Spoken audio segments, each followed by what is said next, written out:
Live from downtown Detroit, home of WDIV and Click on Detroit, Local 4 News at 5 starts now. Temperatures in the Dakotas near triple digits, so how much of that heat is going to end up here? We'll check it out for you coming up. Governor Whitmer announces a new three-pronged plan to help get the state's economy back on track. How she's hoping to use $22 billion in federal money that's still left waiting.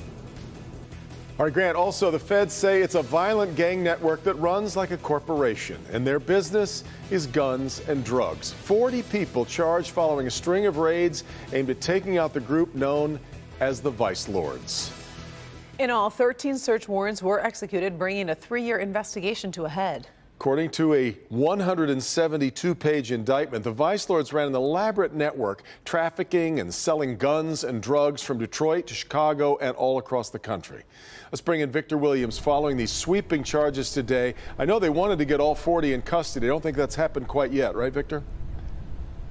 Not quite. We know that 38 people have been taken into custody while others remain at large, but these are all people believed to be involved with the Vice Lords, a gang that's now over 700 strong here in the state of Michigan alone. We identified a group that has been terrorizing the streets of Detroit. In an announcement made by the ATF, it was revealed that a few dozen alleged members / associates of the almighty Vice Lords Nation will now be facing a slew of charges in an investigation that's been underway for years. This indictment is comprised of a number of significant leaders, members, and associates that are connected with this organization. The 172-page indictment goes all the way back to 2012 and looks at members in both Michigan and Chicago. However, this is video of what partly solidified the charges being filed today. It shows officers raiding a home on Hubble Avenue. Inside, they would find evidence of drugs, illegal firearms, and more. Today was pretty much a reckoning.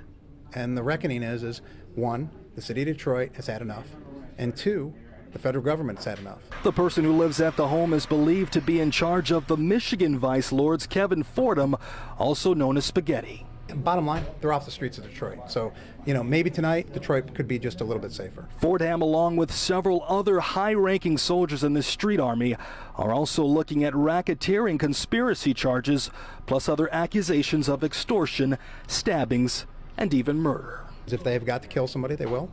If they have to shoot them, if they have to assault them physically, if they have to stab them, then they'll do that. And we did speak to a woman who identifies herself as Kevin Fordham's girlfriend. She was actually at home at that house on Hubble when that raid took place. She's telling me that what's on the indictment does not match his character. We'll have her side of the story coming up right at 6. Back to you. It's an extraordinary story, Victor. There are other accusations in these 172 pages as well. Yes, the indictment also accuses some of these members of setting up mafia-style hits on some of the ex-members that might be behind bars to try and prevent them from talking to police. Still so much to learn. All right, Victor. The clouds have cleared out after the rain from last night and this morning and ended up making for a pretty nice day. It has been nice. We did need the rain. So let's get over to Ben on our Thursday evening and see what's in store for tonight. Yeah, we're sort of in that perfect sandwich right now with nice conditions, but you can see what's headed our way, and you can almost hear the theme to Jaws playing as that heat is coming over the lake. 80s there in Chicago, close to 90 in Minneapolis. 98 right now in Bismarck, North Dakota. We're not going to get that hot, but we are going to see our share of 90s going forward. Even that number out there, which is pleasant right now, is almost 20 degrees warmer than what we were seeing yesterday. So as we look forward to the weekend and beyond, these are the records. Some of these are going to be awfully close. We'll take a look at whether we're going to get into the mid-90s or maybe even that 100 mark. We'll check that out in your 7-day forecast in just a few minutes, guys. The dash camera rolled for the whole thing. A lawsuit has now been filed in an arrest where a state police canine attacked a suspect for over 3 minutes before the state trooper got the dog to stop. Larry Spruill following the story for us tonight. Larry, I understand the trooper involved is also facing criminal charges. Yeah, Karen, he was charged with 1 count of felonious assault from that incident in November of 2020. And today, the victim and his attorney are suing not just the trooper, but MSP as well. Take a listen. I called this press conference today to announce the filing of a federal civil rights lawsuit. Attorney Maurice Davis with the Davis Law Group stood alongside his client Robert Gilliam, who is now walking with a cane Thursday. They are suing Michigan State Trooper Parker Serbrook and the Michigan State Police for $1 million. All of this stems from a traffic stop from November 13, 2020 in Lansing. Gilliam says he was there to see family when he was pulled over. He admits he did not stop immediately because he was scared.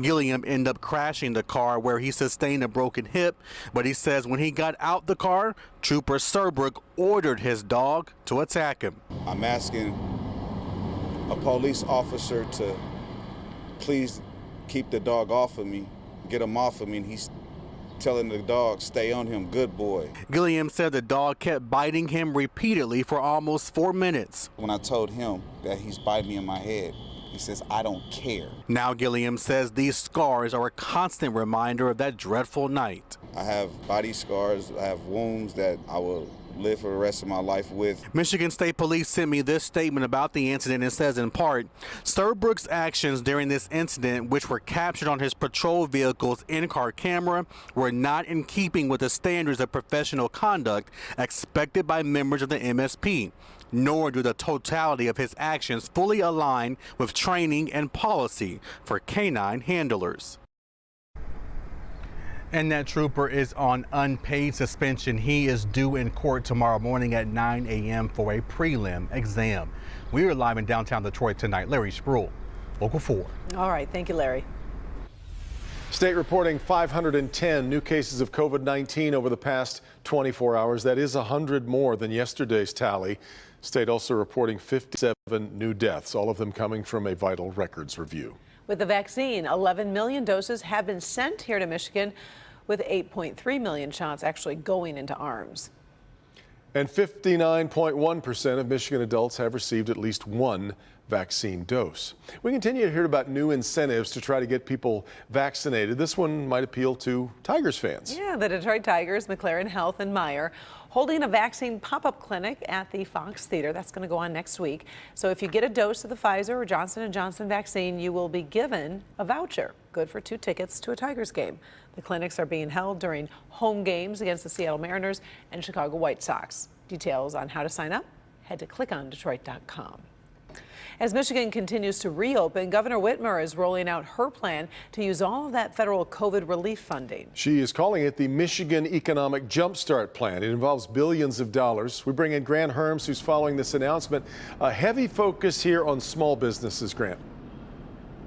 Well, small businesses and their workers, she's taking aim at things like raising wages, child care for employees, and getting them the skills they need to get back to work.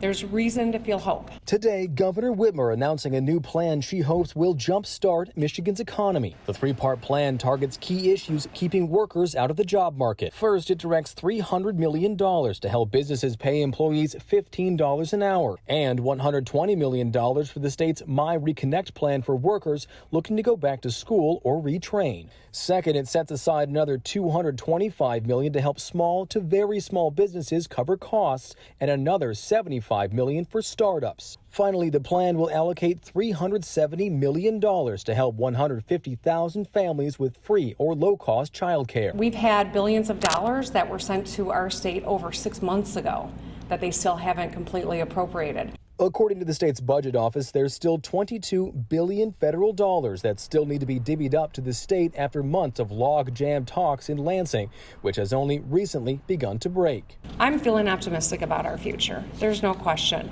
And I'm looking forward to delivering on all these fronts for the people of our state. We deserve no less. And this transcends any partisan lines. Now, we tried to figure out if that sentiment was also shared by Republicans today. The Appropriations Chair did not get back to us with a comment. We're also waiting to see what businesses have to say about this. Earlier today, the Detroit Regional Chamber giving a lukewarm statement saying the chamber agrees with the governor that using federal dollars to support Michigan's small business is a good use of one-time federal funds. Devin? We also know that money has helped prop up the state, pulling it out of this multi-billion-dollar budget hole, Grant.